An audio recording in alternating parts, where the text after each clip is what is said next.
Hello दोस्तों, स्वागत है आपका इन्फॉर्मेशन दुनिया चैनल पे। और ये हमारा पहला वीडियो है। आज इस वीडियो में हम पढ़ेंगे बैंकिंग रेगुलेशन एंड लॉज की बुक, जिसमें हमारा पहला चैप्टर है reserve bank of India 1934 act. And इसमें हम जो है 3 पॉइंट कवर करेंगे, जो कि है फर्स्ट हमारा इंट्रोडक्शन, सेकंड हमारा इस्टेब्लिशमेंट एंड इनकॉर्पोरेशन, थर्ड हमारा है मैनेजमेंट।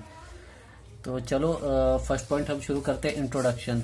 सबसे पहला हमारा इंट्रोडक्शन में है कि RBI act was passed on 6 March 1934 to stabilise the RBI central bank of India. मतलब आरबीआई एक्ट जो है 6 मार्च को स्टेबलाइज हुआ था as a central bank of India, यानी भारत का जो है सेंट्रल बैंक, जो कि बैंकों का बैंक है। ठीक है। देन हमारा सेकंड पॉइंट है the RBI started as a body corporate from 1 April 1930। मतलब 6 मार्च 1934 को ये एक्ट पास हो गया, बट ये स्टार्ट कब हुआ? 1 अप्रैल 1935 को। थर्ड पॉइंट जो है हमारा वाई आरबीआई एक्ट 1934, मतलब हमें आरबीआई एक्ट 1934 की जरूरत क्यों पड़ी? तो इसका है to regulate the issue of bank notes and keeping of the reserve with a view to securing monetary stability in British India. मतलब हम बैंक के नोट इशू कर सके और जो रिजर्व को है वो कीप कर सके, मतलब अपने रिजर्व रख सके, ताकि जो है हमारी मॉनेटरी स्टेबिलिटी बनी रहे ब्रिटिश इंडिया में। And generally to operate the currency and credit system of the currency to its advantage. And जो है करेंसी को जो है हम ऑपरेट कर सके एज ए क्रेडिट सिस्टम में, ताकि इसके एडवांटेज में। एंड फोर्थ पॉइंट है हमारा the RBI act 1934 is applicable to the whole of India. मतलब ये तो जाहिर सी बात है कि आरबीआई एक्ट जो है 1934 वो पास हुआ तो होल इंडिया में ही लागू होगा। अब हमारा सेकंड है इस्टेब्लिशमेंट एंड इनकॉर्पोरेशन। मतलब ये इस्टेब्लिश कब हुआ और इनकॉर्पोरेशन में कब आया। अब इसकी जो बातें हैं वो कुछ प्रोविजंस में लिखी गई हैं। जैसे हर एक चीज़ें जो है वो जो भी एक्ट होती है वो प्रोविजंस के थ्रू ही लिखी जाती है, तो हर एक लाइन जो है वो लिखी हुई है अंडर सेक्शन में। तो हमारा फर्स्ट पॉइंट है provision of this act under section 3। तो ये क्या कहता है? The reserve bank shall be constituted for the purpose of taking over management of the currency from the central government and for carry on the business of banking. मतलब reserve bank जो है वो central government से carry कर लेगा ये इस management को, और जो इस बिजनेस और बैंकिंग है वो भी कैरी कर लेगा।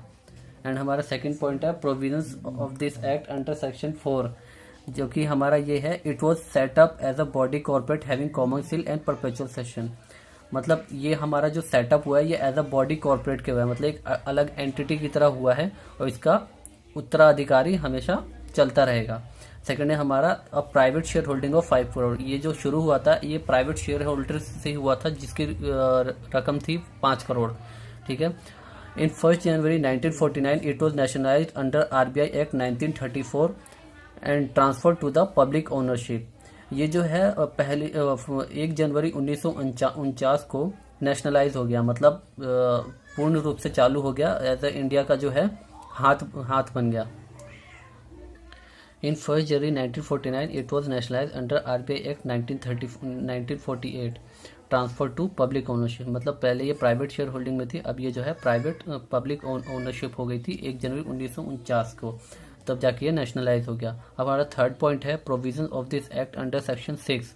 इसमें क्या कहते हैं? The reserve bank is authorise to stabilise branches and agencies in India. मतलब रिजर्व बैंक जो है उसको ये ऑथोराइज है कि वो अपने ब्रांचेस बढ़ा सके इंडिया में, और अपने ब्रांचेस एंड एजेंसीज बढ़ा सके इंडिया में, और with prior section of the central government elsewhere. और provisions of this act under section 7 क्या कहता है? The central government is empowered to give directions from time to time. मतलब सेंट्रल गवर्नमेंट के पास ये पावर है कि वो डायरेक्शन दे time to time to the bank consider necessary in the interest of public. मतलब जो पब्लिक का इंटरेस्ट है उसको कंसिडर करके जो भी जरूरी डायरेक्शन है वो देता रहता है सेंट्रल गवर्नमेंट। हमारा थर्ड है मैनेजमेंट। मतलब जो आरबीआई है वो हमारा मैनेज कैसे होता है, कौन कौन इसको मैनेज करता है, प्लस उसके टर्म्स कितने होते हैं, मतलब वो कब रिटायर होते हैं या वो कैसे चलता है, इसके बारे में। So the general superintendence and directions of the affairs and business of the bank shall be interested to the central board of directors. तो थर्ड पॉइंट है हमारा the general superintendence and directions of the affairs and business of the bank shall be interested to the central board of directors. मतलब इसकी जो भी ये affairs और business वगैरह है वो सब हमने सेंट्रल बोर्ड ऑफ डायरेक्टर्स को सौंप दिए हैं, विच में exercise all powers to all the acts and things which may be exercise by the bank. मतलब जो सेंट्रल बोर्ड ऑफ डायरेक्टर्स है वही उनको सारी पावर दे दी गई है कि वही आरबीआई को जो है रेगुलेट कर सके, उसके जितने भी एक्सरसाइज है बैंक के वो देख सके। एंड इसके अंदर हमारा एक पॉइंट है creation of central board and the term of office of directors. ये जो है हमारा provisions of act under section 8 में है। अब ये इसमें क्या क्या होता है, तो ये जो सेंट्रल बोर्ड ऑफ डायरेक्टर्स है ये हमारा 4 पार्ट में बटा हुआ है। इसमें कौन कौन होते हैं सेंट्रल बोर्ड ऑफ डायरेक्टर्स में? एक गवर्नर होता है, एक 4 डेप्यूटी गवर्नर होते हैं, 14 डायरेक्टर्स होते हैं और 2 गवर्नमेंट ऑफिशियल्स होते हैं। अब जो गवर्नर होता है उसका कार्यकाल कितना होता है? उसका टर्म ऑफ कार्यकाल जो होता है टर्म ऑफ 5 ईयर्स, यानी कि वो 5 साल तक का होता है और कैन बी रीअपॉइंटेड, मतलब वो दोबारा अपॉइंट हो सकता है। और इसको अपॉइंट कौन करता है? ये अपॉइंट करता है सेंट्रल गवर्नमेंट। ऐसी सेम हमारा जो 4 डायरेक्टर्स है उनका भी सेम रहता है, उनका भी कार्यकाल 5 साल तक रहता है, प्लस उनको जो है सेंट्रल गवर्नमेंट ही अपॉइंट करती है और उनको भी रीअपॉइंट किया जा सकता है। अब हमारे जो है 14 डायरेक्टर्स होते हैं। 14 डायरेक्टर्स कौन कौन होते हैं? जिसमें से 4 हमारे लोकल बोर्ड से होते हैं। जो हमारे 4 लोकल बोर्ड से वो कहाँ कहाँ है? मुंबई, कलकत्ता, दिल्ली एंड चेन्नई। ये 4 जगह है जहाँ पे हमारे 4 लोकल बोर्ड से, मतलब हाँ, चारों कोनों पे एक हेड बना हुआ है, जिसका जो हेड है वो 4 ये बंदे होते हैं और बाकी 10 जो हैं वो आरबीआई में ही होते हैं। तो इनका कार्यकाल जो है वो 4 साल तक होता है और ये भी जो है सेंट्रल गवर्नमेंट ही अपॉइंट करती है इनको। प्लस उसके बाद जो 2 गवर्नमेंट ऑफिशियल है इनकी जो है ये गवर्नमेंट जॉब जो निकलती है उसके थ्रू इनको लिया जाता है। बाकी सारे ये जितने भी हैं इनको सेंट्रल गवर्नमेंट ही अपॉइंट करती है। एंड जो है हमारा constitution functions of local board under section 9 क्या कहता है?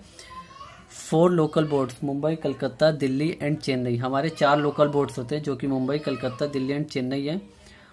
And local boards give advice on matter of local importance, यानी जो लोकल बोर्ड है वो एडवाइस देता है लोकल इम्पोर्टेंस के मैटर को, ठीक है, जो वहाँ के लोकल जो मैनेजमेंट में हमारा सेकंड पॉइंट है constitution and functions of local boards under section 9। मतलब इसको कॉन्स्टिट्यूट कैसे करते हैं और फंक्शंस क्या होते हैं लोकल बोर्ड के। तो सबसे पहले तो हमारे 4 लोकल बोर्ड्स होते हैं, वो कहाँ कहाँ है? मुंबई, कलकत्ता, दिल्ली एंड चेन्नई। उसके बाद है हमारा लोकल बोर्ड का काम क्या होता है? वो जो है लोकल इम्पोर्टेंस को जो है उनके जो मैटर है उनको उनके बारे में बताता है आरबीआई को, ठीक है। और जो हर एक लोकल बोर्ड है उसमें 5 मेंबर होते हैं जो कि सेंट्रल गवर्नमेंट ही अपॉइंट करती है, ठीक है। एंड 4th हमारा पॉइंट है the local board gives advice the central board on such matters. मतलब लोकल बोर्ड जो है वो सेंट्रल गवर्नमेंट को एडवाइस देती है हर एक मैटर के बारे में जो कि लोकल मैटर जो होते हैं। एंड थर्ड पॉइंट है हमारा no person shall be directors of a local board. मतलब ये पर्सन जो है वो डायरेक्टर नहीं बन सकते लोकल बोर्ड के। कौन कौन नहीं बन सकते? जो कि है सैलरीड गवर्नमेंट ऑफिशियल, मतलब जिनकी भी गवर्नमेंट जॉब है वो नहीं बन सकते। इंसॉल्वेंट पर्सन, मतलब जो दिवालिया हो गए हैं, जो पहले बिजनेस करते थे अब वो नहीं चला सकते, वो नहीं कर सकते। सस्पेंडेड पेमेंट, जिनकी पेमेंट अभी तक रुकी हुई है किसी तरह से वो। एंड लुनेटिक और a person of unsound mind, मतलब वही जिनका दिमाग सही नहीं होता या जो पागल होते हैं वो, ठीक है। एंड हमारा 4th पॉइंट है meeting of the central body. मतलब सेंट्रल बॉडी में जो है मीटिंग होती है, अब वो कब कब होती है, ये कैसे कैसे रखना होता है इसके बारे में पढ़ेंगे, जो कि एटलीस्ट 6 टाइम्स और once in quarter by the governor. मतलब गवर्नर जो है कम से कम साल में 6 बार रखेगा और हर 3 महीने में 1 बार कम से कम, ठीक है। Minimum 4 directors to convene meeting, कम से कम 4 डायरेक्टर्स होने चाहिए इस मीटिंग को रन करने के लिए, ठीक है। In absence of governor deputy governor shall preside meeting and have a second vote.